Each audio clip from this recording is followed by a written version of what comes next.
મિત્રો આજ તારીખ થઈ 14/5/2026 ને અત્યારે આપણે હળવદ શહેરના સરા નાકે છીએ। આ સરા નાકાની આજુબાજુના જે રસ્તાઓ છે એ પાલિકા તંત્ર અને તેની સાથે જે છે એ કોન્ટ્રાક્ટરે રીતસરના હળવદના લોકોને બાનમાં લીધા હોય તેવી પરિસ્થિતિ જે છે એ આપણા હળવદમાં અત્યારે છે। કારણ કે સરા નાકાથી આમ ધાંગધ્રા રોડ બાજુ જઈએ તો ત્યાં પણ છેલ્લા 2 થી 2.5 મહિના પહેલાં રોડ ખોદી નાખવામાં આવ્યો તો ત્યાં આગળ નવો બનાવવામાં આવ્યો છે। હજી રોડ જે છે એ ચાલુ નથી। અહીંયા કેટલાય જે વેપારીઓ છે એ છેલ્લા 2-2.5 મહિનાથી ધંધો કરી શકે તેવી પોઝિશનમાં નથી। તેની સાથે એ રોડ હજી ચાલુ નથી થયો। ત્યાં વળી પાછી આ બ્રાહ્મણની ભોજનશાળા છે તો એ રોડ ખોદી નાખવામાં આવ્યો છે।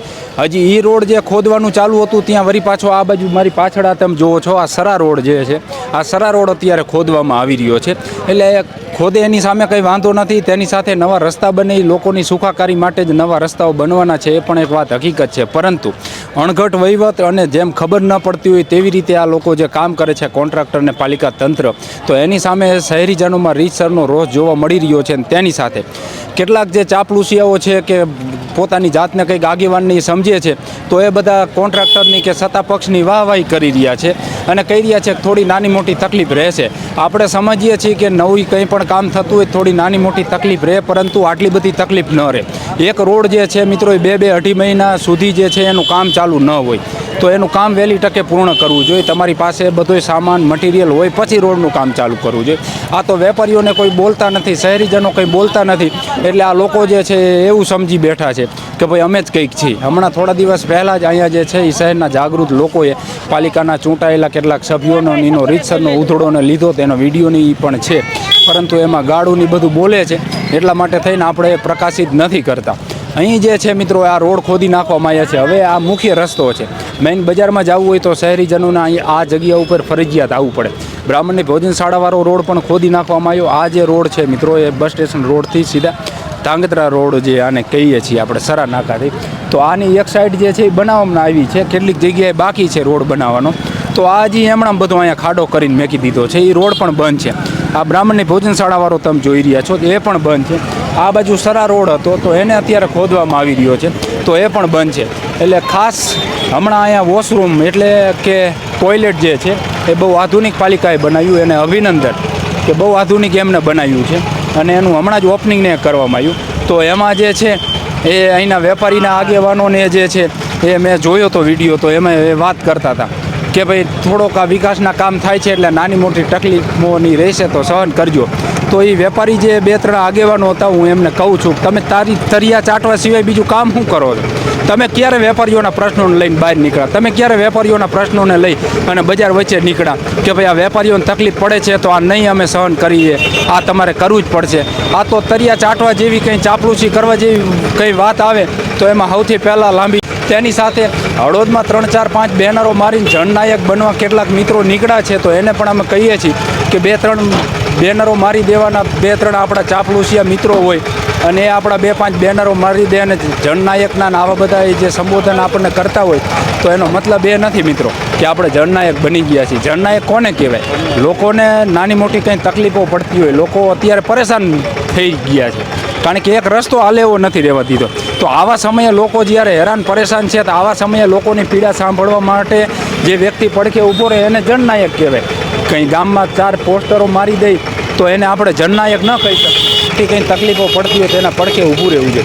અત્યારે મિત્રો પરિસ્થિતિ એ છે કે હળવદ શહેરના મુખ્ય રસ્તાઓ જે છે એ તોડી નાખવામાં આવ્યા છે અને આ લોકોને જેમ કંઈ ખબર જ ના પડતી હોય એવી પરિસ્થિતિ છે।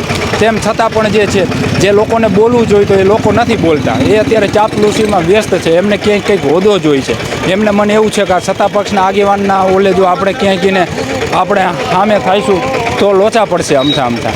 એટલે આ બધી મિત્રો પરિસ્થિતિ છે। એટલે અમે પહેલાં પણ કીધું હતું ને અત્યારે પણ કહીએ છીએ કે ખોટું કંઈ બોલવાનું નથી પરંતુ જે પરિસ્થિતિ છે એને લઈને તો બોલવું પડશે ને। એક રસ્તો બને પછી જો બીજો બનાવતા હોય તો પછી જે છે મિત્રો એ લોકોને તકલીફ જે છે એ ઓછી પડે। હવે કહી રહ્યા છે કે ચોમાસું નજીક છે એટલે તાત્કાલિક આ બધા કામ કરવા પડશે।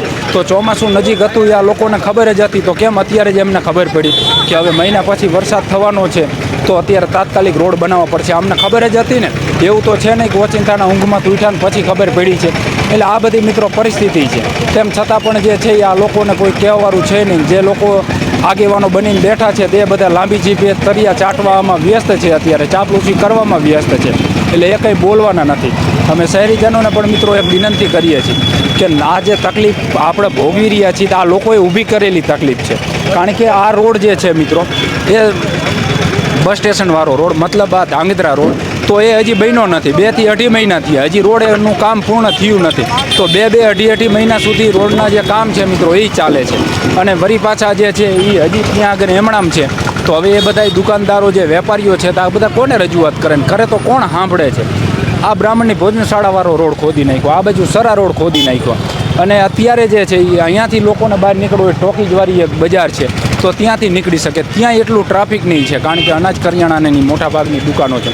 તો પછી કંઈક વ્યવસ્થા કરવી જોઈએ. ભવાની મેડિકલ પાસે જે રસ્તો જાય છે તો એ ક્લિયર કરાવવો જોઈએ. અહીંયા ટોકીજવાળી શેરી છે તો એ ક્લિયર કરાવવી જોઈએ, જેથી ટ્રાફિક જે છે એ ઓછું થાય. તેની સાથે મોટા જે કંઈ વાહનો છે તો આ મોટા વાહનોને સવારે 9 વાગ્યાથી સાંજના 9 વાગ્યા સુધી સિટીમાં જે છે એ એન્ટ્રી ન આપવી જોઈએ. જેના કારણે જે છે એ આ ટ્રાફિક સમસ્યા છે એનો ઘટાડો થઈ શકે. પરંતુ એ તો આ લોકોને કંઈ કરવું નથી. અને અમને વિકાસનું એટલું બધું મિત્રો સુરાતન ચડ્યું છે કે હમણાં તમે જોયું હશે 2 દિવસ પહેલાં જ જે છે એ કેનાલવાળો રોડ જે છે એ બંધ કરાયો નર્મદા નિગમના જે અધિકારી છે એમને. કારણ કે નર્મદા નિગમની મંજૂરી લીધા વગરના લોકો બિલ્ડરોને ખુશ કરવા માટે થઈ અને બિલ્ડરોના તરિયા ચાટવા માટે થઈને તાત્કાલિક ધોરણે પાલિકા તંત્ર જે છે એ કેનાલ ઉપર આરસીસીનો રોડ જે છે એ બનાવી રહ્યા હતા. નર્મદા વિભાગને ધાંગધ્રા બ્રાન્ચના જે અધિકારીઓ છે એને ધ્યાને આવ્યું કે અમારી તો મંજૂરી વગર આ રોડ બનાવે છે, તો અડધો પીસીસી કર્યું નથી, આ કામ જે છે એ અટકાવી દીધું. એટલે આ બધી પરિસ્થિતિ છે. 28માંથી 27 ચૂંટાયેલા છે મિત્રો. તો આ લોકો જે છે આમને કંઈ પડી છે નહીં. લોકો હેરાન થઈ રહ્યા છે, પોતે એમની વાહવાહીમાં વ્યસ્ત છે. નાનું મોટું કંઈક કામ કરીને એકાદી રીલ્સ બનાવી નાખવાની, 1500, 2000, 2500, 3000 રૂપિયા આપીને એક રીલ્સ બનાવી નાખવાની, 3-4 ચાપલુસિયા પડખે આવી જાય, એ બધાય વાહવાહી કરે. એટલે બસ આ લોકોનું કામ અત્યારે આ છે મિત્રો. અને આપણે જે છે એમાં નથી પડતા. એનું કારણ એ છે કે આટલી બધી લોકો પરેશાની ભોગવતા હોય ને આપણે આ લોકોની કઈ રીતના વાહવાહી કરી શકીએ. આ બધું જ્યારે વ્યવસ્થિત થઈ જાય છે ત્યારે આપણે વળી પાછા આમની વાહવાહી કરશે કે ના બરોબર બન્યો છે રોડની. જે રસ્તો બન્યો છે મિત્રો તો એમાંથી અત્યારે આરસીસીનો રોડ બન્યો તો એમાંથી પાણી નીકળે છે. તમે વિચારો, હજી એક ચોમાસું ગયું નથી તો કેટલી જગ્યાએ આરસીસીના રોડમાં ખાડા પડી ગયા છે. સરા રોડની વાત કરીએ, ધાંગધ્રા રોડની વાત કરીએ તો ત્યાં ખાડા પડી ગયા. એક ચોમાસું જાય એટલે આ જ આરસીસીના રોડની શું હાલત થવાની છે એ આપણે ત્યારે પણ બતાવીશું. કારણ કે કરોડો રૂપિયાના ખર્ચે આ વિકાસના જે કંઈ કામો છે એ અત્યારે હળવદમાં થઈ રહ્યા છે. પરંતુ કામ કેવું થાય છે એ લોકોને ખબર છે અને એ લોકોને આવતા દિવસોમાં જોવા પણ મળવાનું છે. પરંતુ આ લોકોને કહીએ એટલે અમને ગમતું નથી. તેની સાથે હમણાં અમે જોયું હતું કે ભાઈ કોઈ કંઈ લેતું નથી, કોઈ કંઈ ખાતું નથી, કોઈ ઈમાનદારીથી બધા કામ કરે છે. કંઈ પણ એવું આવે તો અમારા ધ્યાને મેકજો. અમે પુરાવા એકઠા કરી રહ્યા છીએ.